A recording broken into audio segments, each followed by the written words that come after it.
бараа ажил үйлчлэгээ худалдаа хуулийн шалгуур гэж зүйл байдیں۔ Тэр хуулинд сүүлийн 3 жилийн орлогын 30-аас 50%-аар дундчилж борлуулалтын хувь хэмжээг 50 гэдэг ийм шаардлага тавьсан. Тэгээ бид нар хятад компани шалгаруулъя гэдэг ерөөсөө хуулийн дээр тийм зохицуулалт тохируулах хийж орж ирээгүй. Бид нар 4 багц хувааж байгаа.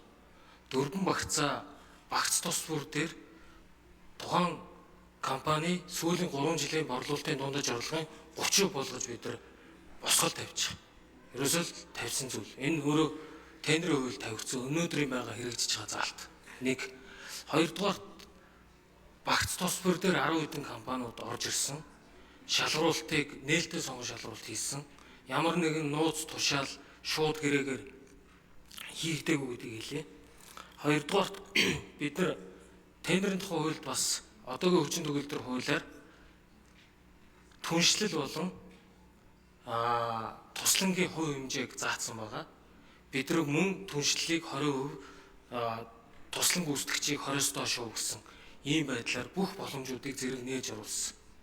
Та өөрөө бас бизнес хийдэг хүн яг одоо өнөөдрийн байдлаар манай хөдөлмөрийн зах зээл барилгын салбарт ажил хүчний хомсдол байгаа гэдгийг бол маш сайн ойлгож байна. Уг нь бид нар энэ зүйлийг гэтлэнд авах гээд гаднаас ажил хүч авах хуулийн төслийг энэ хавар оруулсан боловч харамсалтай нэг хурлын босгод аваагүй унсан.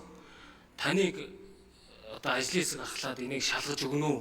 Энэ тендерийг Монгол Улсын хууль тогтоомжийн дагуу одоо явуулж байгаа юу гэдэг дээр ажлын хэсэг гаргаж их хурлаар нээлттэй сонсгож шалгалт явуулах бид нар хамтарч ажиллах бэлэн байна гэдэг нэг хариулт өгье. За хоёр дахь та хотын даргын би бол хотын даргын хувьд хотын даргын ажил хариулна. Засгийн газрын хэрэглэх газар яг энэ хот осгоны эрх зүйн байдлын тухай хуулийн хэрэгжилтийг хангахтай холбогдуулан ажил зохион байгуулах үүрэгтэй.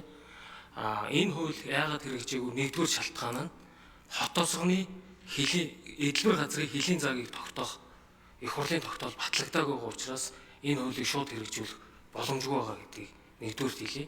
Өнгөрсөн жил бид нар 5 сард анх энэ хуулийн төслийг оруулахдаа улсын хурлын тогтоолын хавсралтаар энэ байгуулагдах 40 гаруй хот осгоны одоо хөлийн зааг нэршлиг тогтоолын төсөлтөд хамт оруулсан боловч эргэлтийн цэгийг оруулж ирээгүй байна гэдэг шалтгаанаар дараа их хурлаар эдэлбэр газрын заагийг тогтоох нь зүйтэй гэдэг ийм тогтоолгоороо саяны таны уншдаг тэр 72 дугаар тогтоол батлагдсан.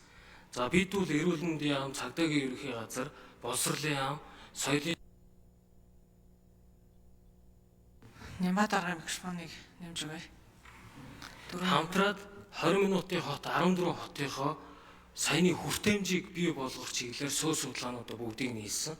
За нийслэлийн зүгээс эргэлтийн цэгүүдээ гаргаад бас холбогдох